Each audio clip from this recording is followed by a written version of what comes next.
Hello and welcome to another guide on how to deal with mutators in StarCraft 2 co-op. Today we'll be talking about vision mutators. There are only 3 of them, so this should be really quick. Vision mutators are ones that affect the player's vision, such as the ones you see here. First, let's go to Afraid of the Dark. For Zerg commanders, you want to build hatcheries around the map or add chokes in areas where you know you'll be fighting. For Raynor, you want to build your orbital commands at the chokes, and you can use scans in areas you're not looking at so that your units can fight. For Vorazun, you want to build a forward nexus at a choke or somewhere where you'll be fighting. You want to do that anyways so that your shadow guards respawn closer, but with Afraid of the Dark, you have even more reason to do so. For Stukov, you can use the Queen's Ocular Symbiote to get a bit of vision. For Han and Horner, Column the Fleet needs vision, so you need to look at the screen to see the strikes hit their targets. Strike fighters with the fire upgrade can provide vision for 10 seconds even when you're not looking, so you can shoot a few of them in the same area to get like a lot of vision of one area. ESOs provide a bit of vision, and you'll be building extra CCs anyways, so build them at chokes.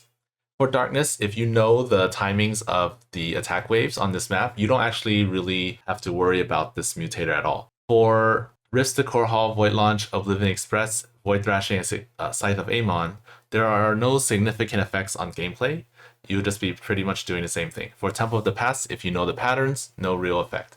For Lock and Load, the captured locks don't appear as green on the minimap unless you have vision, so you might not have noticed that Amon has recaptured a lock. For Minor Evacuation, the next ship doesn't appear on the minimap, but you can tell where it's going by the escort wave. Hopefully you will proactively clear the map so that you don't have to rush there and get hit by stuff. For Dead of Night, you can't see which houses have been destroyed on the minimap, which could affect your clearing speed. For Part and Parcel, you can't see the parts on the map. For Chain of Ascension, you can't see where Janara is.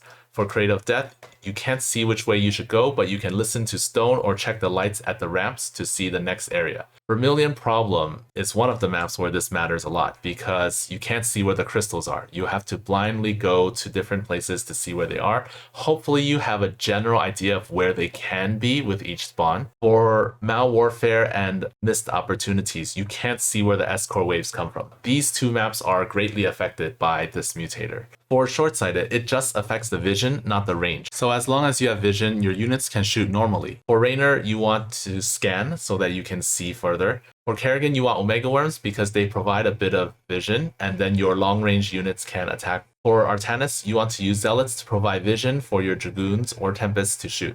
For Swan, you want to use Hercs and Flying Factories to provide vision.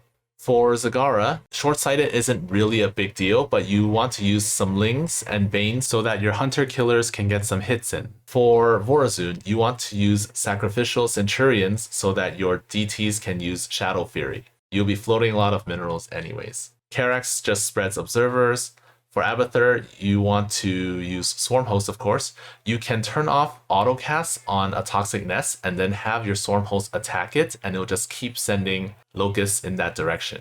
For Alarak, his Ascendant's Psionic Orb and his Destruction Wave provide vision so that the Ascendants can use Mind Blast. Nova P3 can easily provide vision for Liberators by just standing there. If you're not using P3, then you can use Shotgun Form plus a Defensive Drone to provide vision so your Liberators can go pew pew. For Stukov, use the Queen's Symbiote ability. You can also use Uprooted Barracks and Infest Structure. Phoenix P2 doesn't care much about losses, but you can use Observers to help with vision. For Dehaka, you just use Creeper Hosts and they'll crash into the enemies. Han and Horner uses Strike Fighters. For Tychus, you just walk closer and you want to heal up more. Ideally, if there's Shortsighted, you may not want to use Lone Wolf because Tychus is not that good when he can't hit the enemies. For Zeratul, his observers have a lot of extra sight range, and his cannons don't really care. For Stetman, Super Gary doesn't care about Shortsighted,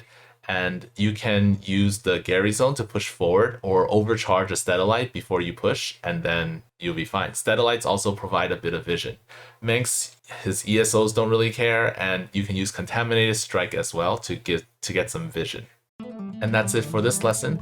Hopefully you learned something interesting. Like and subscribe if you enjoyed the content, And now that you've learned about this, why don't you check out this video where you can learn more about other mutators in this game. See you next time.